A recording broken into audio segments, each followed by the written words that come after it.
Good morning, students. I welcome you all in online study classes of Sky International School. Students, now I am going to teach you SST, and in SST I will teach you history. Lesson number 2, New Kings and Kingdoms. नए शासक, नए राजा और उनका राज्य. ठीक है. So all of you open page number 15 for lesson number 2. Take your pencils in your hand, okay, and be with me. Students, now let's start. Political developments in India and outline 700 to 1200 CE. ठीक है. अब हम देखते हैं कि 700 से 1200 common era के बीच में जो पॉलिटिकल डेवलपमेंट्स इंडिया में हुए उनका हम एक आउटलाइन देखते हैं. क्या देखते हैं? एक आउटलाइन देखते हैं. King Harshvardhan's death in 647 CE was followed by a gradual breakup of his vast kingdom. जब किंग हर्षवर्धन का डेथ हो गया, जिसको हम लोगों ने क्लास 6 में पढ़ा था, तो उनकी मृत्यु के बाद उनका जो बहुत बड़ा साम्राज्य था उसका धीरे धीरे क्या होने लगा? टूटने लगा, वो पतन होने लगा. Between 800 and 1200 CE, a number of smaller kingdoms emerged across the subcontinent. और 800 से 1200 CE कॉमन एरा के बीच में जो है बहुत ढेर सारे छोटे छोटे राज्यों का क्या हुआ? उद्भव हुआ अपने भारतीय उपमहाद्वीप में. These kingdoms brought out numerous changes in the country's social, economic, political and cultural life. ये जो जिन छोटे छोटे राज्यों का उदय हुआ वो क्या किए? उसकी वजह से जो हमारा देश है उसकी सामाजिक, आर्थिक, राजनीतिक और उसकी सांस्कृतिक जीवन में जो है बहुत चेंज आया. आइए सबसे पहले हम पढ़ते हैं tripartite struggle for Kannauj. Tri party, tri से ही मतलब होता है 3. ट्राई पार्टी मतलब 3 पार्टी का जो स्ट्रगल था कन्नौज का. आइए हम जब उसको पढ़ेंगे तो पता चलेगा ये ट्राई पार्टीज कौन कौन सी थी. Kannauj was the epicentre of all political developments in north India during the long region of king Harshvardhan. King Harshvardhan के एक बहुत लंबे शासन के बाद के समय में ये जो कन्नौज था वो राजनीतिक डेवलपमेंट्स का, राजनीतिक विकास का एक हब था. Okay. It's located near river Ganga, help to foster trade and agriculture in this region. क्या हुआ? ये गंगा नदी के किनारे इसके बसे रहने के कारण जो है यहाँ पे बहुत तेज़ी से जो है यहाँ पे ट्रेड्स का भी विकास हुआ और एग्रीकल्चर का भी डेवलपमेंट हुआ, क्योंकि बहुत ही फर्टाइल रीजन था वो. Even after king Harshavardhan's death, Kannauj continue to remain important for different ruling dynasties. Harshavardhan की मृत्यु के बाद भी जो ये कन्नौज का क्षेत्र रहा ये दूसरे शासकों के लिए भी बहुत इंपॉर्टेंट रहा. And its possessions was considered to be immensely beneficial. और इस पे जिसका भी स्वामित्व होता था वो क्या किया जाता था? उसको बहुत ही बेनिफिशियल माना जाता था. This resulted in a series of battles between the Gurjara, Pratiharas, Rashtrakutas and Palas. इसका कारण क्या हुआ? उसी क्षेत्र पे, कन्नौज के उस क्षेत्र पे सबका शासन हो, क्योंकि वो बहुत ही फर्टाइल है. फर्टाइल तो है ही, साथ क्या वहाँ का जो स्वामित्व है वो बहुत ही बेनिफिशियल है. तो क्या हुआ? बहुत सा वार हुआ, बहुत से युद्ध हुए. ठीक है. किसके बीच? गुर्जरा, प्रतिहाराज, राष्ट्रकूताज एंड पालाज, इनके बीच. Control over the central Ganges valley in general, वहाँ पे अपना आधिपत्य स्थापित करने के लिए, जिसको कन्नौज पे, पर्टिकुलरली कहाँ पे? कन्नौज पे. This fight which was essentially aimed at securing the supreme position in the political scene of north and central India. इसका सबसे मुख्य उद्देश्य क्या था? कि उस पर अपना स्वामित्व बनाए रखना. पॉलिटिकल उस पर जो नॉर्थ और सेंट्रल एशिया है उसके पॉलिटिकल सीन पे अपना स्वामित्व बनाए रखना. Is known as three party struggle since is mainly involve 3 parties. चूँकि इसमें 3 पार्टीज इन्वॉल्व थे, इसको हम लोग क्या कहें? ट्राई पार्टी स्ट्रगल कहा गया. जैसे आपने आप यहाँ देख ही रहे हैं, गुर्जरा, प्रतिहाराज है, फिर राष्ट्रकूताज है और पालाज है. 3 पार्टीज हो गई, तो इसको हम क्या कहते हैं? ट्राई पार्टी स्ट्रगल कहते हैं. Now all of U turn the page and come on page number 16 students. The 3 powers in the tri party struggle. आइए अब देखते हैं इस ट्राई पार्टी स्ट्रगल्स में कौन कौन से 3 जो है वो हमारे पावर्स हैं. The 3 main powers involve in the tri party struggles were, जो 3 हैं, आइए हम उसको आगे पढ़ते हैं. The Gurjara Pratiharas dynasty was founded by Harichandra during the 6th century. ये जो गुर्जरा प्रतिहारा डायनेस्टी साम्राज्य था इसका स्थापना किसके द्वारा की गई? हरिचंद्र के द्वारा की गई 6th सेंचुरी में. Nagabhata one was the first important ruler of this dynasty. इस डायनेस्टी का इस गुर्जर प्रतिहारा डायनेस्टी का पहला शासक कौन था? नागभट्ट फर्स्ट, ठीक है। His successor brought the whole of Gujarat and south west Rajasthan under their control. इनके जो सक्सेसर हुए, इनके बाद के जो शासक हुए, उन लोगों ने क्या किया? गुजरात और राजस्थान के साउथ वेस्ट पार्ट को भी अपने कंट्रोल में कर लिया। The Pratihara power reached it's zenith.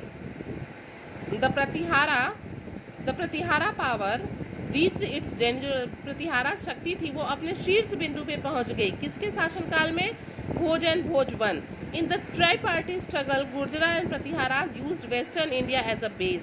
ये जब युद्ध कर रहे थे तो उस टाइम में उन्होंने जो पश्चिम भारत है उसको अपना आधार बनाया, ठीक है। ये हमारी पहली पार्टी थी। The first power was Gurjara Pratihara.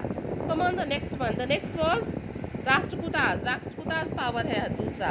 The Rashtrakutas who were originally subordinates of the Chalukyas. ये क्या थे? चालुक्यास के सबऑर्डिनेट्स थे। Over through their master in 753 सी। उन्होंने क्या किया? उन्होंने अपने शासक को उखाड़ फेंका 753 सीई में। And established an independent dynasty under their chief Dantidurga. और अपने चीफ के अंडर में एक नए साम्राज्य की स्थापना की। The term Rashtrakuta means a designated officer in charge of a territorial division called राष्ट्र। राष्ट्रकूटा का मतलब क्या होता था? एक ऑफिसर इंचार्ज, जो अपने राष्ट्र का ऑफिसर इंचार्ज होता है उसी को हम क्या कहते हैं? राष्ट्रकूटास कहते हैं। Initially they ruled the Deccan. इन्होंने कहाँ पे आंशिक तौर पे कहाँ पे शासन किया? डेक्कन पे।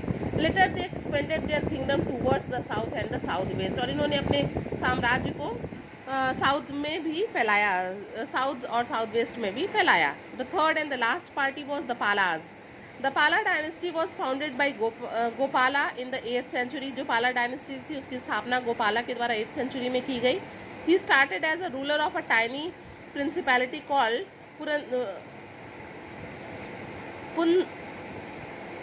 पुंद्रवर्धन near Bogra in present day Bangladesh. इन्होंने एक बहुत छोटे से ही started ruler in tiny principality, एक छोटे से जो है जगह से इन लोगों ने प्रिंसिपैलिटी से अपना शासन शुरू किया और प्रेजेंट डे में वो कहाँ है? बांग्लादेश में है, ठीक है। Subsequently he included Banga in his kingdom. फिर धीरे धीरे and gradually extended his control over the whole of Bengal. एक बहुत छोटे से जगह बोगरा से इन्होंने बांग्लादेश से अपना शुरू किया अपना शासन करना, और फिर धीरे धीरे उन्होंने क्या किया?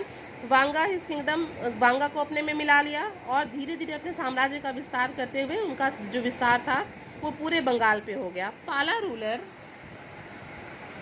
Devapala reason 810 to 850 CE reasserted his authority in the east and in the north Deccan. जो देवपाला थे उनका शासनकाल जो था वो 810 से 850 कॉमन एरा तक था। और उन्होंने क्या किया? Reasserted his authority in the east. उन्होंने ईस्ट और नॉर्दर्न डेक्कन पे भी अपना क्या कर लिया? साम्राज्य कर लिया। After the death of Devapala, Devapala की मृत्यु के बाद पाला पावर स्टार्टेड डिक्लाइन। धीरे धीरे अब इनका पतन होने लगा। Though it revived during the region of Mahipala. फिर क्या हुआ? उसके बाद से फिर महिपाला जो दूसरा एक शासक था उनका सक्सेसर था महिपाला के टाइम में, फिर ये उभर के सामने आए and it strong hold now was confined only to Bihar. लेकिन ये जो है फिर इनका उद्भव हुआ 988 से 1038 में महिपाला का इन्होंने शासन किया, लेकिन इनका शासन सिर्फ कहाँ रहा? सिर्फ बिहार में रहा। आइए, outcome of the try parties struggle. अब देखते हैं इसका आउटकम क्या हुआ, क्या मतलब आउटकम निकला इन ट्राई पार्टीज स्ट्रगल संघर्ष का। The conflicts between these three kingdoms weakened their resources. इनके क्या हुआ? जब ये तीनों आपस में लड़ गए, इनके अंदर स्ट्रगल हो गया तो इनके जो रिसोर्सेज थे वो कमज़ोर पड़ गए। At the end of the 9th century the Pala kingdom declined with the subordinate in at the end of the 9th century. 9th century के अंत में द पाला किंगडम डिक्लाइन, पाला किंगडम का क्या हो गया? पतन हो गया। With its subordinates in Kamarupa modern Assam and Utkala modern Odisha asserting their independence. इनका जो है धीरे धीरे पतन हो गया। Eventually they were replaced by the Sena ruler. वो किसके से रिप्लेस हो गए? सेना रूलर से। The last Sena ruler Lakshmana Sena was defeated by the commander of Delhi sultanate. और उसके बाद क्या हुआ? पालास के बाद सेना आए और इनको भी किसने हरा दिया? दिल्ली सल्तनत ने। Mohammed Bakhtiyar Khalji in 1200 CE। After the Sena dynasty the Deva dynasty came to power in the eastern Bengal. अब देखिए बेटा, सबसे पहले पालास को हराया सेनाज ने। सेनाज के बाद कौन आ गया? देवा डायनेस्टी आ गया बंगाल में। आप देख रहे हैं ना। चलिए All of you come on the next page, page number 17. The Gurjara Pratihara kingdom also declined soon afterwards, and its subordinates Chauhans, Chandelas, Guhilas, Chalachuris,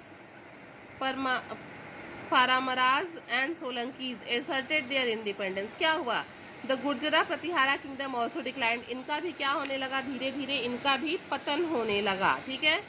और जो इनके सब ऑर्डिनेट्स थे, कौन कौन थे इनके सब ऑर्डिनेट्स? इनके मातहत कौन कौन थे? इनके मातहत थे Chauhan, Chandelas, Gohilas, Kalachuris, Paramaras and Solankis asserted their independence. इन्होंने क्या किया? इन्होंने अपने स्वयं के जो है स्वतंत्रता के पे जोर दी, ठीक है। The Pratihara kingdom thus became weak and it enabled Mohammed Ghazni to plunder its western India territory. फिर क्या हुआ? The Pratihara kingdom thus became weak. अब प्रतिहारा किंगडम धीरे धीरे क्या हो गया? वो कमज़ोर हो गया। And it enabled Mohammad Ghazni, कौन था मोहम्मद गजनी? एक अफगान किंग था। And it enabled Mohammad Ghazni to plunder its western India territories mercilessly. तो इससे क्या हो गया? इससे जो वो था मोहम्मद गजनी था, उसको एक पावर मिल गया और उसने आक्रमण कर दिया, वेस्टर्न इंडिया पे आक्रमण कर दिया और बहुत ही निर्दयी तरीके से आक्रमण किया, उसको लूटा, ठीक है, और उसको जो है अपना आधिपत्य जमाना चाहा। Eventually the lack of unity and constant rivalry within them gave the Turks an opportunity to invade India and lay the foundation of Delhi सल्तनत। इस तरीके से जब उनके बीच में एकता नहीं रही तो धीरे धीरे क्या हो गया? वो उनके अंदर प्रतिद्वंद्विता जब आती गई, रिवेलरी प्रतिद्वंद्विता आती गई with in them gave the, उससे क्या हुआ? टर्क्स को एक अपॉर्चुनिटी मिला, वो भारत आए, भारत में लूट मचाई उन्होंने और क्या किया? दिल्ली सल्तनत का क्या करा? एक दिल्ली सल्तनत का वो रखा, स्थापना की, फाउंडेशन रखा दिल्ली सल्तनत की। The Rashtrakuta kingdom met the same fate. The Rashtrakuta kingdom met the same fate. Rashtrakutas का भी जो है वही था, वही किस्मत थी उनकी भी।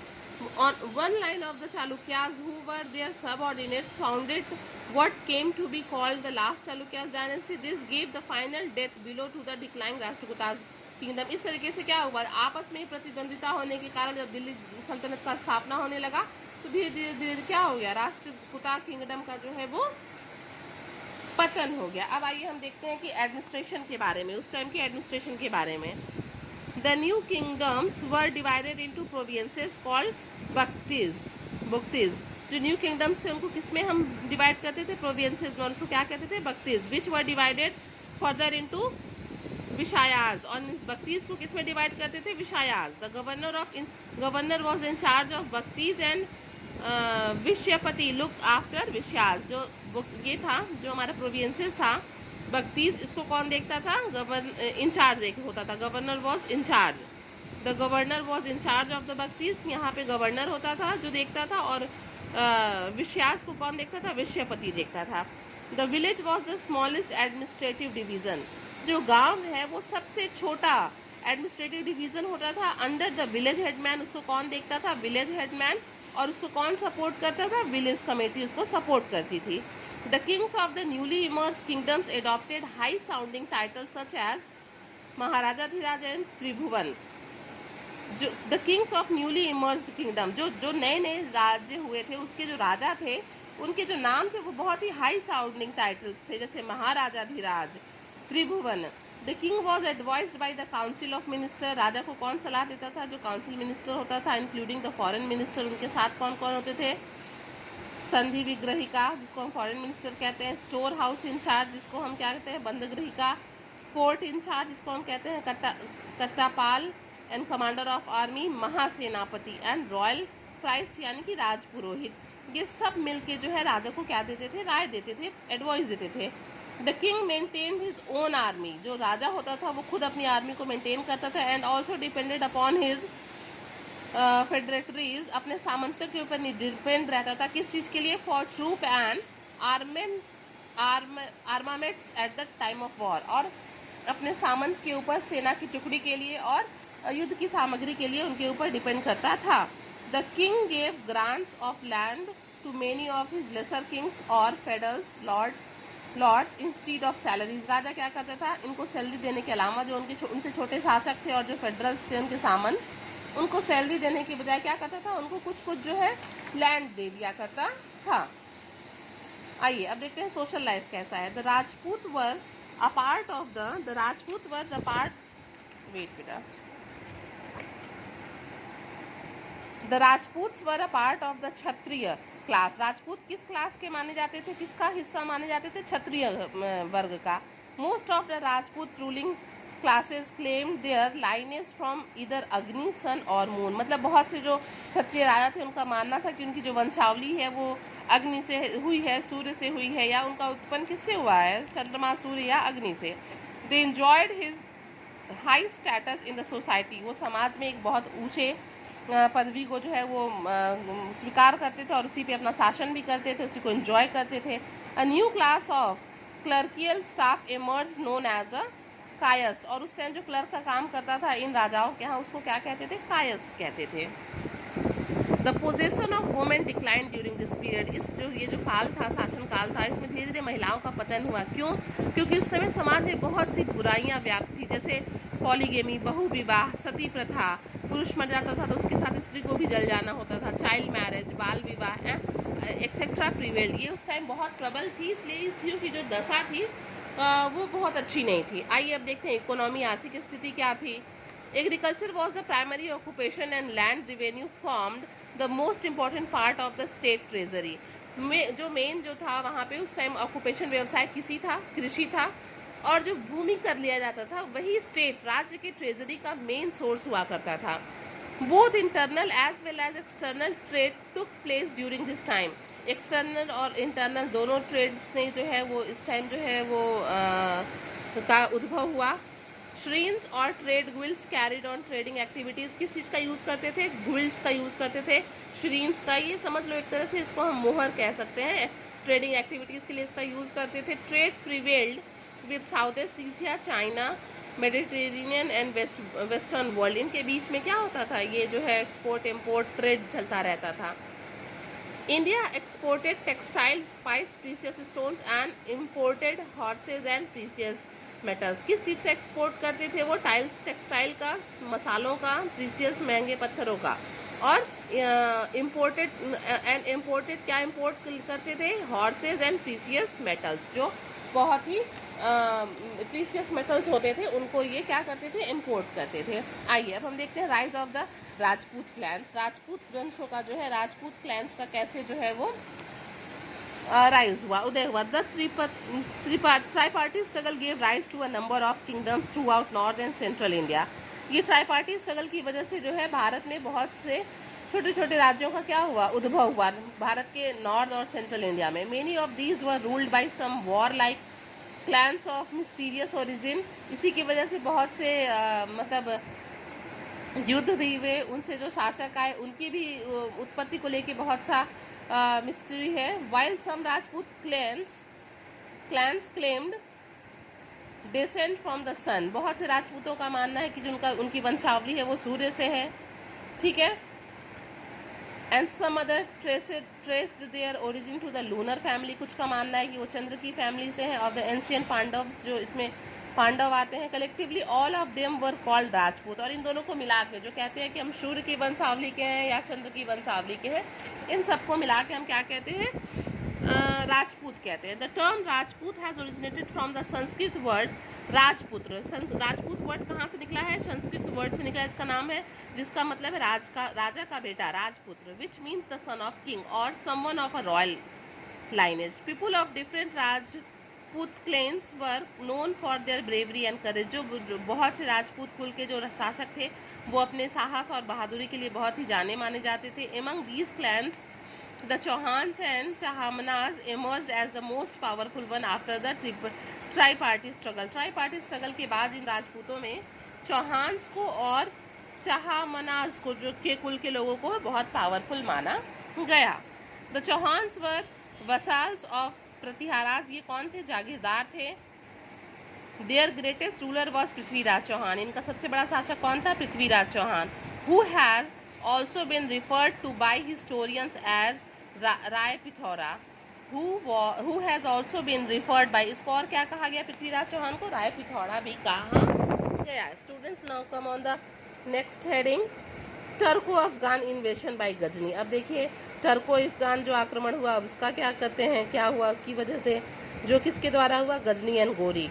इन the 10th century a new kingdom emerged in Ghazni Afghanistan. ठीक है, एक 10th सेंचुरी में एक नया जो है शासन था उसका जो है वो उद्भव हुआ अफगानिस्तान गजनी में। Its most outstanding ruler was Mohammed Ghazni. इसका सबसे पावरफुल आउटस्टैंडिंग शासक कौन था, Mohammad Ghazni. Who raided and plundered India 17 times, जिसने भारत पे कई बार आक्रमण किया और उसको लूटा। 17 time between 1000 and 1027 CE. He plundered the rich cities of North India such as Nagarkot, Thaneshwar and Mathura and Kannauj. इसने क्या किया, जो भारत के जो रिच सिटीज थे उन पे आक्रमण किया और उनको लूटा भी। उसमें कौन कौन से हैं, नागरकोट है, थानेश्वर है, मथुरा है और कन्नौज है। आइए नेक्स्ट पेज पे आते हैं। नेक्स्ट पेज है हमारा, नहीं उसी पेज पे है साइड में। Mohammed even occupied Punjab and Multan. Mohammed ने क्या किया, पंजाब और मुल्तान पे भी अपना आधिपत्य स्थापित कर लिया। His invasions exposed the weakness of the India. His invasions exposed, उसके आक्रमण ने भारत के जो कमजोरी को है वो क्या कर दिया, एक्सपोज कर दिया। Mohammad used the wealth he looted from India to beautify Ghazni. वो किस चीज़ का क्या करता, जो लूटता भारत को, उसको उस वेल्थ का, उस धन का प्रयोग किस लिए करता था, गजनी को। अफगानिस्तान में एक जगह है गजनी, उस गजनी को ब्यूटीफाई करने के लिए। Al-Biruni the great Persian scholar who wrote a book on India called the Kitab ul Hind. एक अल-बेरूनी कौन था, एक ये पर्शियन स्कॉलर था, उसने भारत के बारे में एक किताब लिखी जिसका नाम था किताबुल हिंद या तहकीके हिंद या Kitab-ul Hind. Accomplished Ghazni on his Indian expeditions. इसका मतलब उसमें बहुत अच्छे से वर्णन किया है कैसे गजनी भारत आया, भारत पे आक्रमण किया और उसके बारे में बहुत अच्छे से बताया है। This book is a rich source of information on India in those times. अगर इस बुक को हम पढ़ें तो उस टाइम के बारे में हम लोग को बहुत सी नॉलेज वाली बातें मिलेंगी। The next series of Turkish invasions was started by Shahabuddin Mohammad Ghori. और दूसरा अगर हम आक्रमण की बात करें तो उसमें नाम आता है शहाबुद्दीन मोहम्मद गोरी का। किस कॉमन एरा में, 1175 कॉमन एरा में। He defeated Prithviraj Chauhan in the second battle of Tarain. उसने तराई के द्वितीय युद्ध में 1192 CE में क्या किया, पृथ्वीराज चौहान को हरा दिया। विच lead the foundation of Turkey's rule in India. उस समय से क्या हुआ, यही जो है भारत में टर्की रूलर्स का जो है क्या हुआ, स्थापत्य का टाइम था। Unlike Mohammad Ghazni who came to India only to plunder and acquire wealth, Ghori wanted to establish an empire India. Ghazni क्या चाहता था बेटा, मोहम्मद गजनी भारत पे सिर्फ आक्रमण करने आया, उसको लूटा और वापस अपने यहाँ जाके अपने गजनी को ब्यूटीफाई किया। लेकिन गोरी का क्या था, वो गोरी जो था वो इस्टेब्लिश, अपना एक राज्य स्थापित करना चाहता था इंडिया में। अब आइए देखते हैं इम्पैक्ट ऑफ इन्वेशंस। क्या इम्पैक्ट हुआ इस इन्वेशंस का। These Turco-Afghan invasions led to the intermingling of cultures. इनके भारत आने से, भारत में आक्रमण करने से हमारी संस्कृति का और उनकी संस्कृति का एक मिक्सचर हो गया।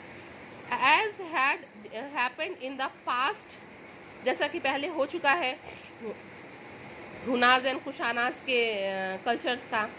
The religions culture prevailing in India at that time consisted of ideal worship and elaborate rituals. उस टाइम क्या था, यही पूजा पाठ का टाइम, मतलब मूर्ति पूजा का जो है टाइम था, का एक काल था वो, और रिचुअल्स का काल था। On the other hand these invaders were followers of Islam. और ये जो शासक थे ये किस धर्म को मानने वाले थे, इस्लाम को। They brought the Islamic culture and concept of a single formless God. ये क्या किए, ये भारत में जो है, ये चूँकि इस्लाम को मानने वाले थे तो इस्लामिक धर्म को भारत में ले आए, उनकी संस्कृति को।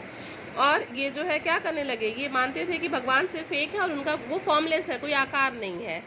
The blending of these two cultures and their traditions and customs comprises present day Indian culture. इन्हीं दोनों शासकों के कल्चर्स और ट्रेडिशंस के मिल जाने से आज के समय के जो है, आज के प्रेजेंट डे के इंडियन कल्चर का विकास हुआ। Okay students, now the chapter is over. If you easily want to understand the chapter, once or twice you just see this, read it, take time. Okay, students, and the chapter is complete. All of you stay your home and stay safe. Thank you.